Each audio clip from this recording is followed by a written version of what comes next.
It's strange how peace feels right before it explodes. That's exactly what I was thinking the moment I saw her name flash across my phone screen. Message from Claire. I hadn't heard that name in a year, a whole year since I'd buried my past life, walked away from my first marriage, and started over with a woman who finally made me feel alive again. But peace, it never lasts long for men like me.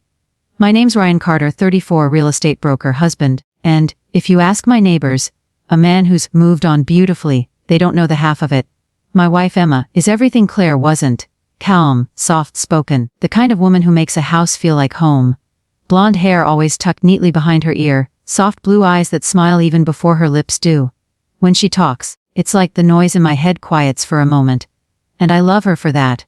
But lately, she's been watching me a little too closely. It was a Thursday evening, golden light fading through the blinds, the scent of her favorite vanilla candle in the air. Emma was cooking pasta, humming to herself, when my phone buzzed. Claire, you really thought you could hide forever. My heart stopped. One text. And I could feel my entire new life trembling. I quickly flipped the phone face down on the table. Everything okay? Emma asked, glancing up. Her voice was warm, innocent. But my throat tightened. Yeah, I said. Just work. She smiled. But her eyes lingered on me for a moment too long, sharp, searching. Then she went back to stirring the sauce, and I sat there staring at my reflection in the dark screen of my phone, trying to remember how I'd ever thought secrets could stay buried.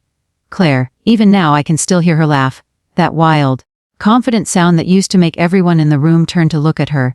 She was the kind of woman who never blended into a crowd. Red hair, sharp jawline, the smell of whiskey and danger on her lips.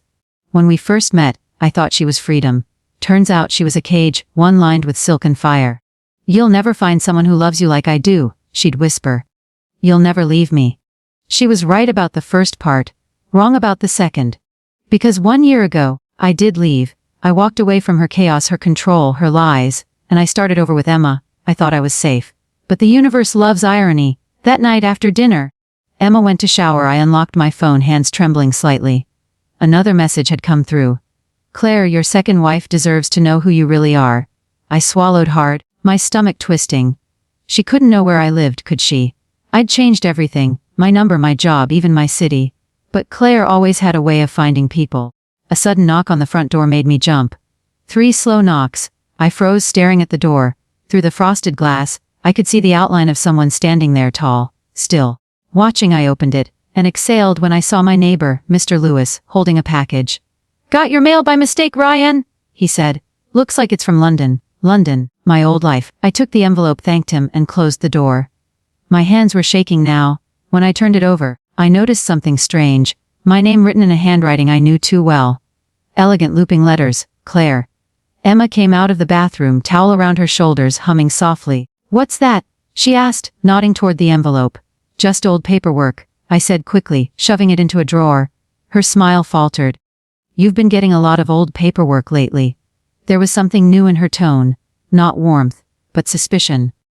I laughed it off, kissed her on the forehead and said, You worry too much. But as she turned away, I caught her reflection in the window, her smile fading, her jaw tightening. For the first time, I wondered if the danger wasn't just outside the house. Later that night, when she was asleep, I finally opened the letter. 1 sheet of paper, no greeting, no signature, just one sentence. You told her I was dead. The words blurred as my hands went cold. My heart pounded so hard I could hear it echoing in my chest. I dropped the letter on the table, and that's when I noticed it. A small wet ring on the wooden surface, like someone had placed a coffee mug there. Except I hadn't. And neither had Emma. I looked toward the window. It was slightly open, the curtains fluttering, and on the windowsill, faint but unmistakable, a lipstick stain. Crimson red, Claire's color. Peace doesn't disappear all at once. It leaks one uneasy silence at a time. That's how it began, subtle, slow. Like a hairline crack in glass that you don't notice until it's too late. After that night I couldn't sleep. The letter sat inside the kitchen drawer, burning in my thoughts like a live wire. Every time the wind moved the curtains, I swore I could still see that red lipstick mark on the windowsill. Claire's mark. But there was no proof. No footsteps. No messages since. Just silence, and somehow that silence felt louder than anything she could have said. Next morning, 7:12 a.m. Emma was at the counter making coffee. Her blonde hair was in a messy bun, wearing my old shirt like she always did on weekends. Normally I'd find that sight comforting. But today, my chest felt tight. Morning. she said softly, not looking up. Morning. You were up late. Couldn't sleep. Bad dreams. Something like that. She nodded slowly, stirring her coffee. I noticed her hand tremble just a little. Or maybe that was my imagination. I heard you talking last night, she said suddenly. You said someone's name, Claire. My stomach clenched. No, I stammered. You must have misheard. She turned to look at me, eyes calm but sharp. I don't think I did. The pause between us stretched long enough for the clock to tick 3 times. Then she smiled. Too easily. It's okay. Everyone dreams about people from their past. And just like that, she changed the topic. But that smile stayed in my head all day. Because something about it felt rehearsed. That afternoon I went into my home office. My laptop screen was on, even though I'd shut it down the night before. The browser showed a page I hadn't opened. My old Facebook profile. The one I deleted a year ago. Except it wasn't deleted. Someone had reactivated it. My heart raced as I scrolled through. New messages. All from an unknown account. Truth Finder. Each message was a single line. You can't rewrite what you did. She deserves to know. You lied to both of us. I logged out immediately. My hands were shaking so hard I could barely shut the laptop. What the hell is happening? I whispered. That evening Emma came into the office holding a cup of tea. You okay? You look pale. I forced a laugh. Just work stress. She set the cup down, right next to the same drawer where I'd hidden Claire's letter. Her hand brushed against the handle for a moment too long. You should rest, she said softly. I will, Ron. She hesitated, then met my eyes. Is there something you're not telling me? The question hung in the air like smoke. I could have told her everything. The letter, the messages, the fear clawing at my chest. But I didn't. Because the truth wasn't something you could just say. It had consequences. So I lied again. No, nothing. She smiled, that same calm smile from the morning, and kissed my cheek before leaving the room. And just before she closed the door, she said something under her breath. So quiet I almost missed it. Secrets always come home, Ryan. When I turned, she was gone. Later that night I poured myself a drink. Tried to focus on a movie, but my mind was spinning. The letter, the lipstick mark, the messages, and Emma's words. I opened my phone to check the time. One new text, no number. Unknown. Ask your wife about London. The glass nearly slipped from my hand.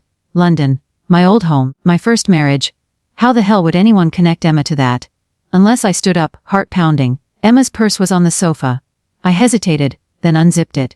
Inside her phone, wallet, lipstick, receipts, normal things.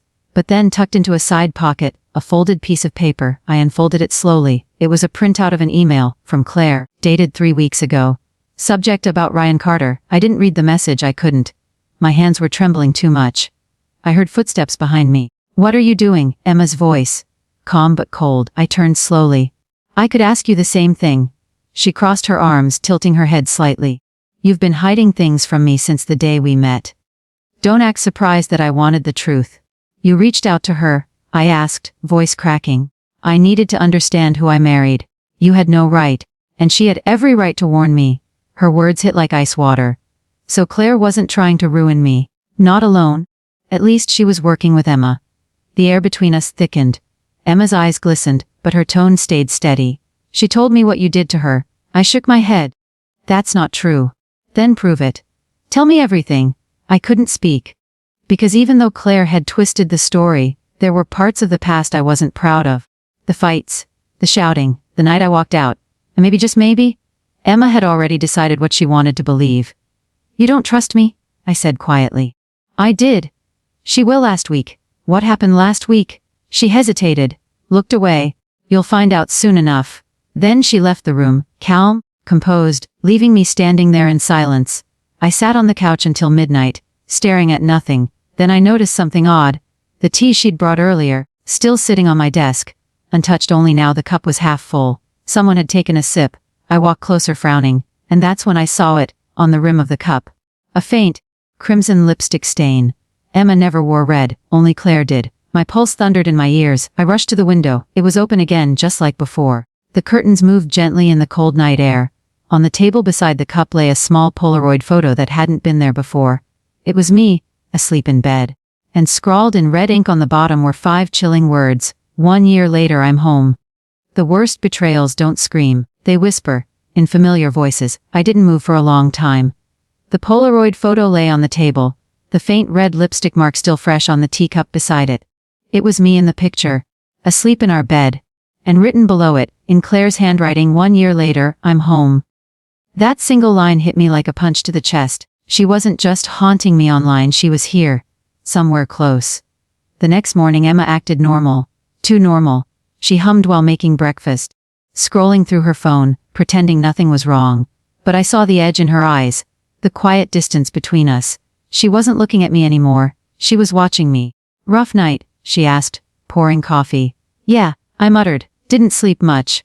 You should see someone about that. Stress can mess with your head. Her tone was flat, clinical, like she was studying me. I wanted to ask if she'd seen the photo, the cup, the open window, but I didn't, because something told me she already knew. Around noon I got a call from the office. My assistant Greg sounded confused. Hey boss, weird thing. I just got an email from your old company in London. They said they're reviewing your fraud case. My blood ran cold. What fraud case? I don't know, man. They attached documents, signed by you, about missing client funds. Except the signatures don't match.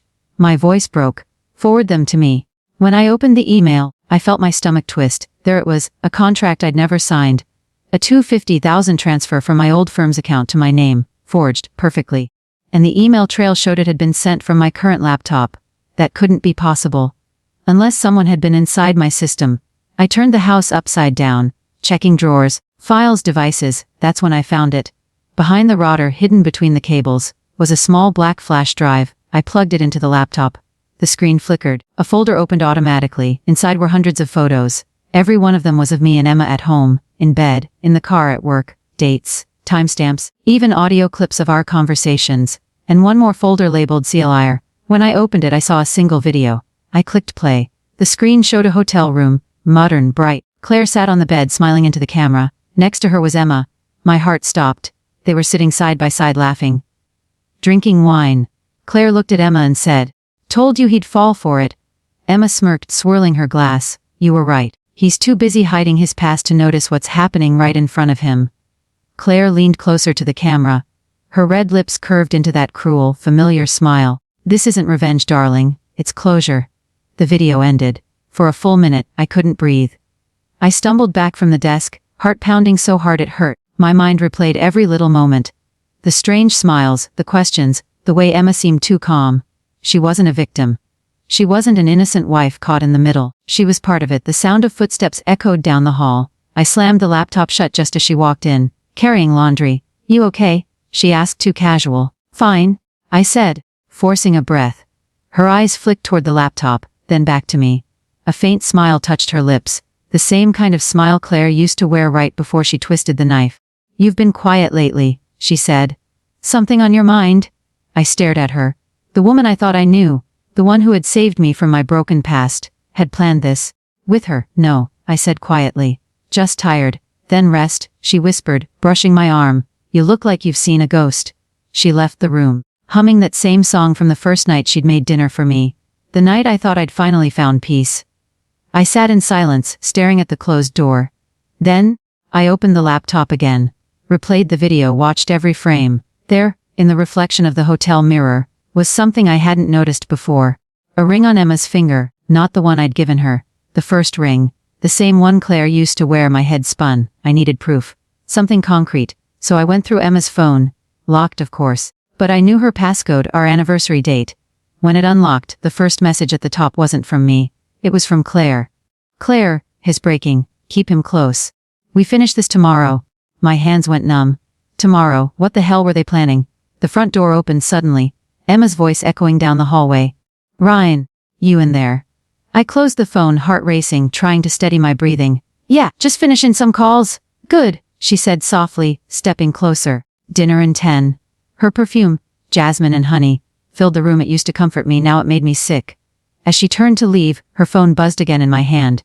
Another text. I read it quickly before the screen went dark. "Claire, he'll lose everything. Then we tell him the real reason why."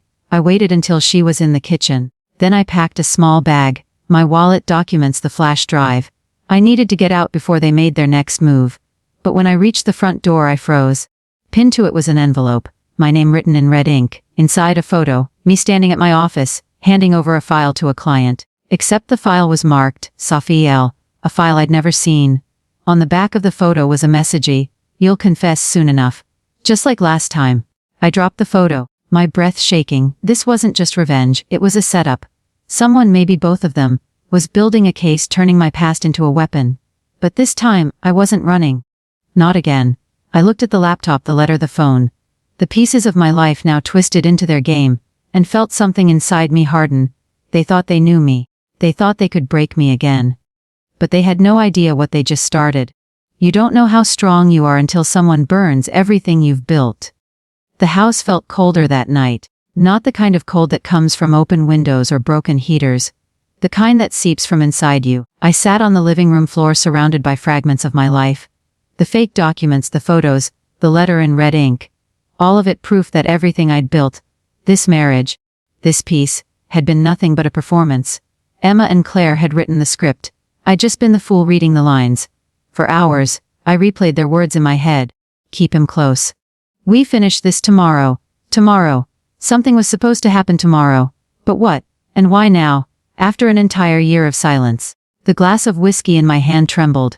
I hadn't eaten. I hadn't slept. My reflection in the window looked like a stranger. Hollow eyes, clenched jaw, a man cracking from the inside. That's when the door creaked open behind me. Ryan. Emma's voice. Soft, concerned, pretending. I didn't turn. You didn't come to bed, she said. I wasn't invited, I muttered. She hesitated, then walked closer. What's going on with you? I laughed, quiet, bitter. You really want to know? Her tone hardened. Don't start this again. I looked at her, then really looked. The perfect mask, flawless as ever. But I saw it now. The little cracks at the edges, the flicker of guilt behind the calm. You played me, I said quietly. Both of you. Her lips parted. What are you talking about? I stood, my voice shaking. The photos. The letter. You've been working with Claire since before we got married. For a split second her eyes widened, not with surprise, but calculation. Then, she smiled. You shouldn't go through my things. That was all she said before walking away. Just like that, no denial, no explanation. And somehow, that hurt more than a confession. After she left, I sat there in the dark, rage twisting with heartbreak. My mind replayed every memory of her. The laughter, the touches, the quiet mornings, all of it poisoned now. I wanted to smash something, scream, break every damn thing she'd ever touched. But then my phone buzzed, a voice message, unknown number. I pressed play. It was Claire. You made this easy, Ryan, you always do. Tomorrow morning everything comes out. Your lies, your crimes, your secrets. The world will finally see you for what you are. I closed my eyes. Her voice used to make my pulse race.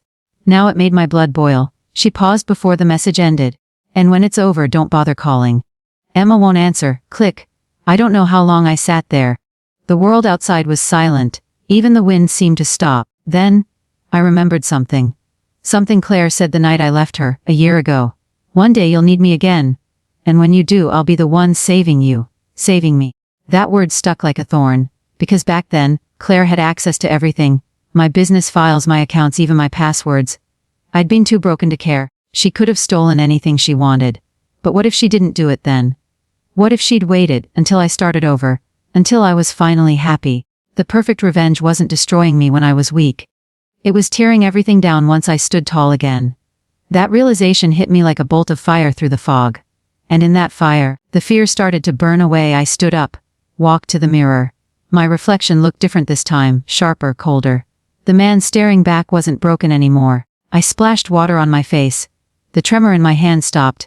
In that silence another memory surfaced, one I hadn't thought about in years. A recording. Hidden somewhere safe. Back when Claire and I were still together, she'd forced me to sign fake documents. For tax reasons, she said.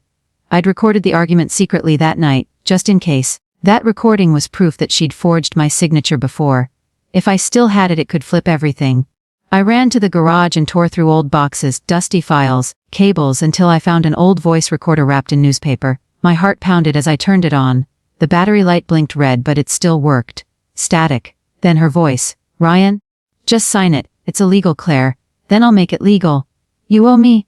There it was. The smoking gun. I exhaled slowly. For the first time in days the air felt clean. They thought they were in control. They thought I'd crumble again. But I had proof. And a reason to fight back.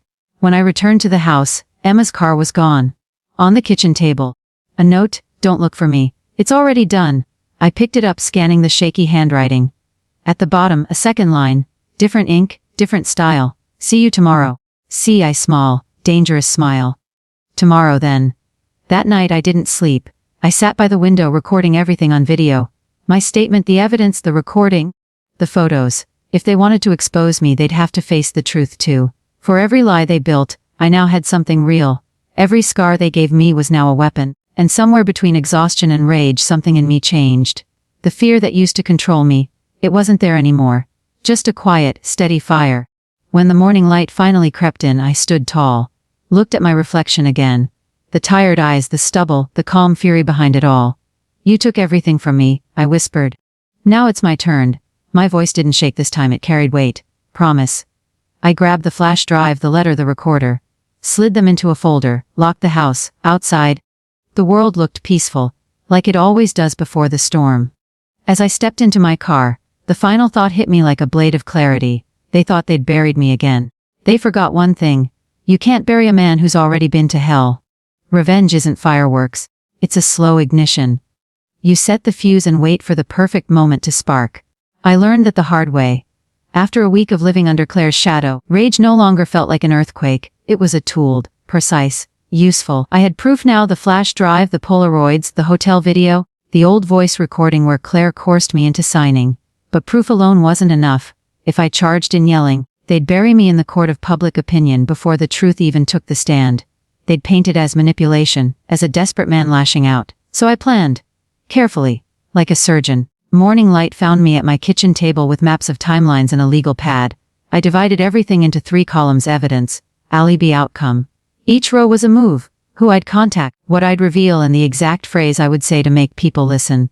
Move 1: secure independent verification of the forged documents. Move 2: leak a controlled piece of the video to a trusted friend who can't be bought. Move 3: force Emma into a moment where her reaction would expose intent, not confusion. I called Greg and told him to book a meeting with a forensic accountant. No questions, just the date and the file names. He asked why. I said, for the office audit. He accepted. That was the first small step, make my outside world look normal while I set the stage. Cut to Claire. She was effortless, the picture of revenge's glamour. Red lipstick, immaculate coat. Laughing at a cafe with someone I didn't recognize. She moved like she owned the city. The camera inside my head kept replaying her voice messages. The ones where she promised spectacle. She believed the show would be hers. She believed Emma would be the blade she used. Emma, meanwhile, played her part perfectly. At Sunday brunch she held my hand in public, smiled when cameras flicked our way, then texted Claire under the table. She acted like the betrayed wife. But the smirk I'd caught weeks ago, it was real. 2 scenes in parallel. Claire's confident choreography, Emma's practiced tenderness. My plan had to make both of them stumble without looking like I pushed. I found allies quietly. First, an old colleague from my London days, someone who still hated Claire's methods. He agreed to verify handwriting samples with me if I met him in person. He wanted no public showdown, just a forensic comparison that would stand in court. We met at a diner at dawn. I slid the sample of Claire's handwriting across the table and watched his face as he read. "This is textbook forgery," he said flat, and that sound in his voice made my chest unclench a little. Next, I reached out to Marcus, a friend who runs a small podcast focused on white-collar crime. Marcus owed me a favor. I played him a snippet of the hotel video. Just a 10-second clip where Emma and Claire laugh and mention finishing me. He went quiet. "If you want traction, leak this to me after you verified everything," he said. "But be careful. Once it's out, you can't calm the tide." Exactly. Timing was everything. Back at home I practiced scenes in my head. How I'd ask Emma a question in public that would force her to respond incorrectly. How I'd present a document to a lawyer and watch the color drain from her face. I rehearsed my calm voice until the tremor left my words. But the universe loves near misses. 3 times that week I came within inches of being exposed. First near miss, I set my camera to record the hallway outside our bedroom. At 2014 I heard footsteps. I crept to the living room and watched the footage. Emma left the house, alone. The clip ended with her returning 5 minutes later, a small envelope tucked under her arm. I grabbed my coat and followed her outside, not to confront, but to retrieve the envelope later. She saw me across the street, and for half a second our eyes locked. Her face gave nothing away. I slipped back into the shadows, heart racing. Second near miss, the forensic accountant called ahead of our meeting to say he needed a clean copy of my laptop's hard drive. I'd planned to hand him the flash drive. As I prepared the files, my phone buzzed. Marcus had been approached by someone offering money for the clip. I arranged a fast meeting and handed Marcus a pre-signed statement, proof that the release would be controlled. The money offer vanished. Marcus kept the clip off the public grid. Third near miss while I was placing a tracking device, a small legal. Just to confirm movements on Emma's car, a neighbor shuffled out for mail and greeted me. "Everything okay, Ryan?" she asked, squinting. I smiled and lied. "Just car trouble." Her suspicious eyes lingered. I felt like an actor on a tightrope. Each close call only sharpened the plan. My chosen first move had to be surgical, destabilize their alliance, before they could unleash the forged documents. I decided to expose Claire's access to my old accounts publicly, not as an accusation I couldn't prove, but as a question that forced her to explain herself on record. Step 1. I scheduled a meeting with a small but reputable local news producer. Not a national scandal outlet. Too big, too loud. I wanted a focused, credible platform that would vet sources. I framed it as an anonymous tip about possible corporate fraud linked to a known consultant. No names. The producer agreed to come to my office under the guise of following up on a local audit irregularity. Step 2. I made sure the forensic accountant would be in a separate room at the office that morning. Once the producer's camera was rolling, the accountant would be free to confirm handwriting discrepancies and show the chain of custody on the forged documents. Not conclusive enough to convict, but damning enough to make Claire move. Step 3. Marcus would, at the same time, hold the 10-second clip as a secret promise. Not released, but confirmed to the producer off camera. The goal wasn't to publish the clip yet. It was to make Claire hear the distant thunder evidence was waking up. The night before the move, I packed everything: the flash drive, the recorder, printed timelines, and a backup copy of the hotel clip on a separate thumb drive. I dressed in a suit that said, "Calm Authority," and left the house 15 minutes earlier than usual. Too early for Emma to notice a pattern. As I drove to the office, my hands were steady. For the first time since the Polaroid, I felt like the man planning the storm, not the one running from it. At 9 a.m., the producer arrived. Cameras set up. Microphone checks. Casual professional questions. I sat across from the journalist, my face composed, my fingers folded. The accountant sat in the adjacent conference room, ready to be called in. Marcus texted, "I've got your back." Holding the clip, I nodded at the producer and pushed the flash drive across the table. "I'd like you to look at these documents," I said quietly. "I think they're forged." He plugged it in. The camera rolled. The first domino tip. But there was one thing I couldn't control. Someone else was moving too. A movement I hadn't predicted. Something faster than the timeline I'd drawn. And by noon the whole town would be paying attention. I felt the room shrink as the producer's assistant sprinted into the conference room, face pale. "There's a woman here, says she's from your wife's charity. She wants to speak to Emma." My breath stopped. The door to the hallway swung open. Outside, a figure in a red coat paused. For a heartbeat, I recognized that tilt of the head, that practiced ease. Claire's smile cut through the glass. The first move was made. The camera rolled. The accountant cleared his throat. The assistant called Emma's charity. And Claire. She just walked in like she'd written the script. The result, whether the public would see the truth or the trap would snap shut on me, was a moment away. The conference room felt like a stage. Cameras lined the wall. The producer stood 3 feet away, a calm island in a sea of buzzing equipment. My heart was a steady drum now, not panic but focus. Every move had been rehearsed until it no longer trembled in my hands. Claire sat in the front row like she owned the room, red coat, red lips, the same smile that had haunted me for a year. Emma sat beside her, face pale, hands folded. They looked inseparable, dangerous, comfortable. My hands found the folder in my lap and wouldn't let go. Greg gave me a look. Marcus stood by the back, phone in hand, ready. The accountant closed his briefcase as if stepping into a courtroom. "Ready." The producer whispered. I nodded. "Imo do ga dada ga ano do gado dado today."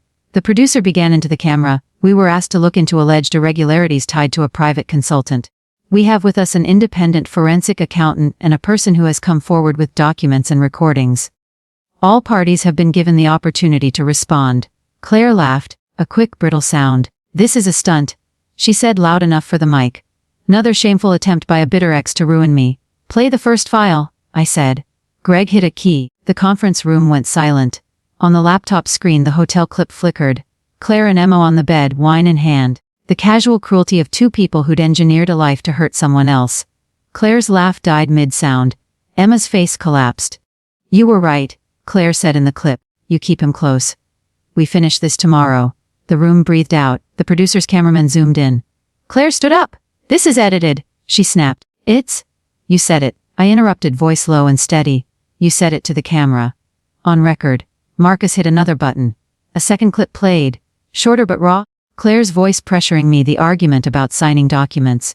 In the background, my tired voice saying no. Claire's tone tightening into command. I watched Claire's control fracture. For the first time she didn't have a script. For the first time she looked small.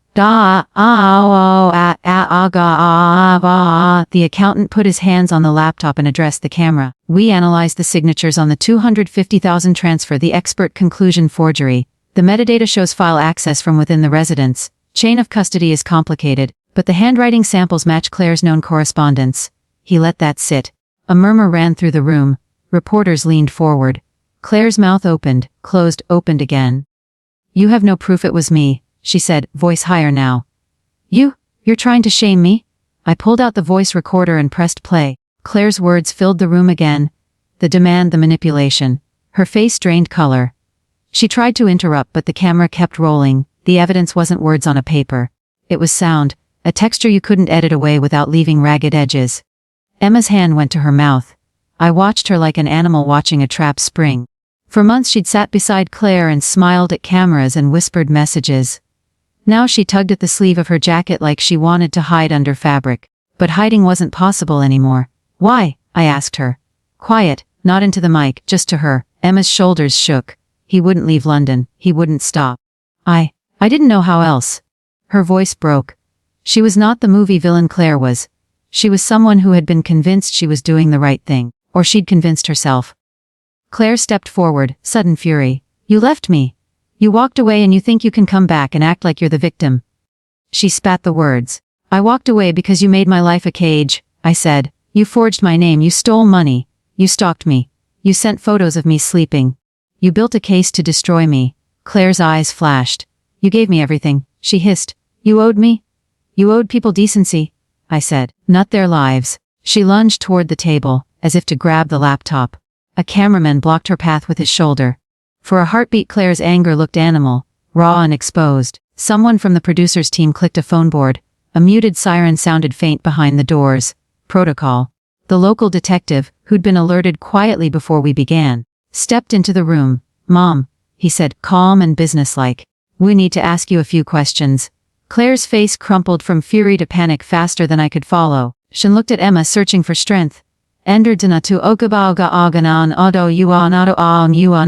There was a physical sound, like an old prop finally breaking. The producer's assistant moved toward the table, and with a motion that felt private and symbolic, pulled from beneath the laptop a photograph. It was the wedding photo Emma and I had taken a year ago, glossy and perfect, us smiling, the sun behind us. Someone had already torn it across the middle. The two halves lay on the table like a wound. Claire's gaze locked on the torn halves.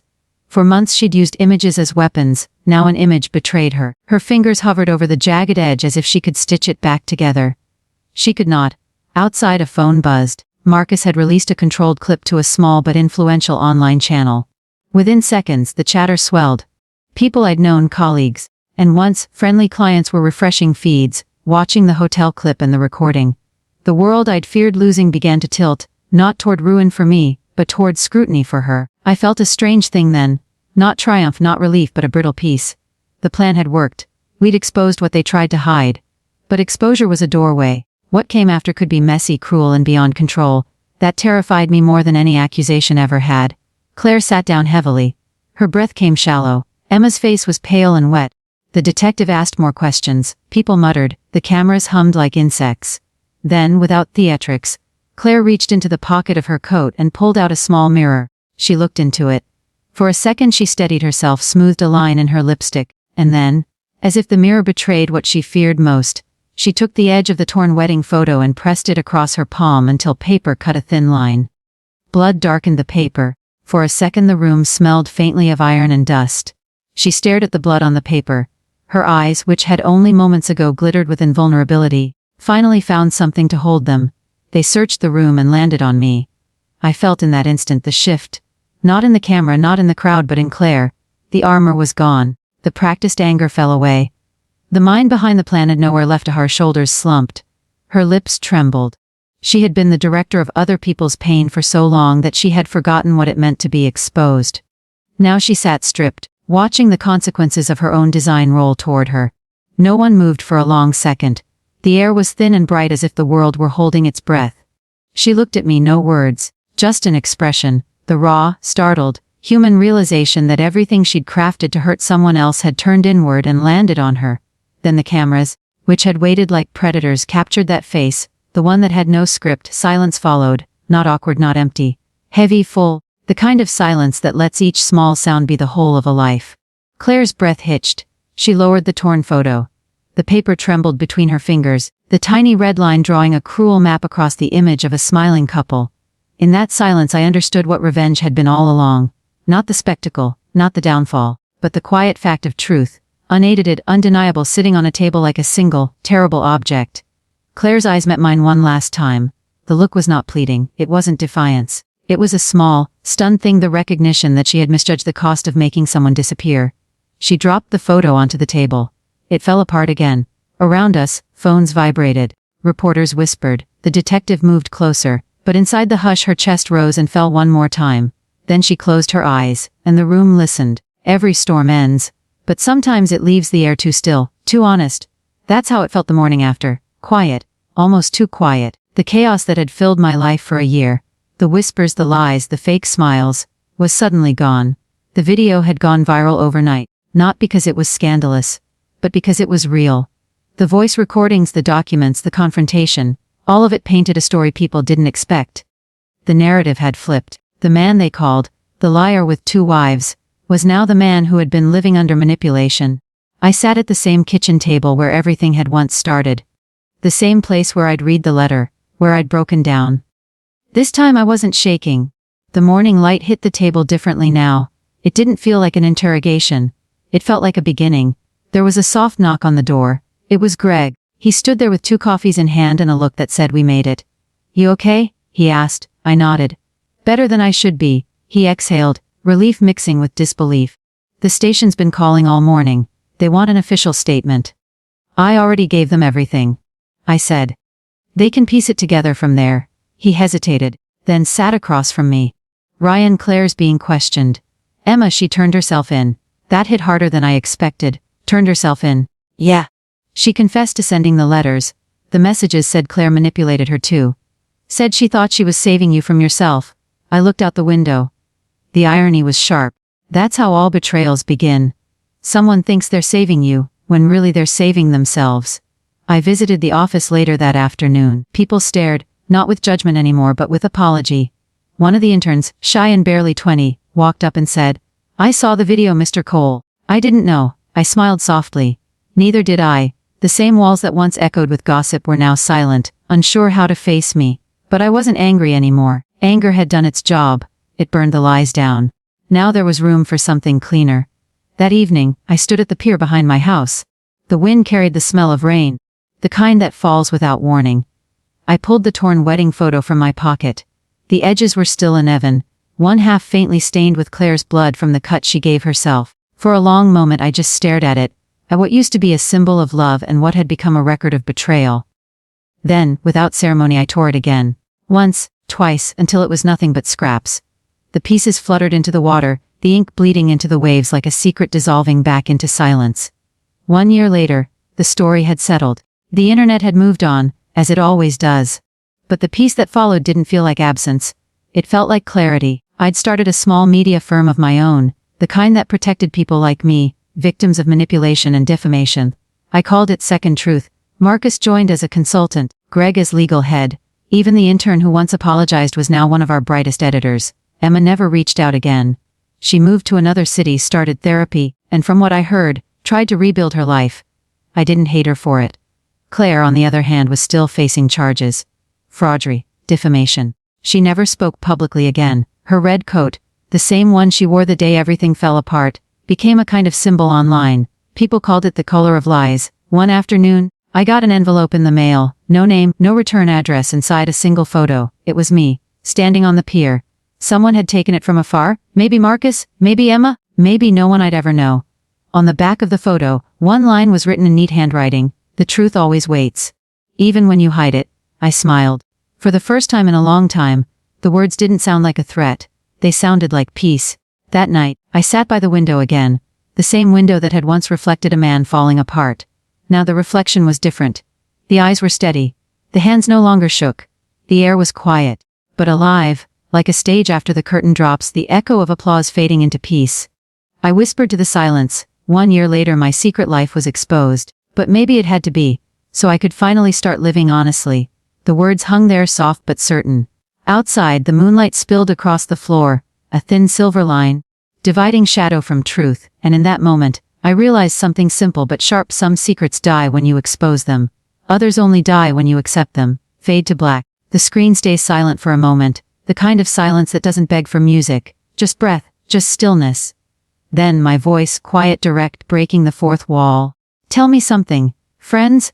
Have you ever been betrayed by someone who swore they loved you? Have you ever looked truth in the eye and still wished it wasn't real? I pause, a heartbeat of empathy. If you have, tell me your story. Because sometimes, healing starts when someone listens. And maybe your truth deserves to be heard too.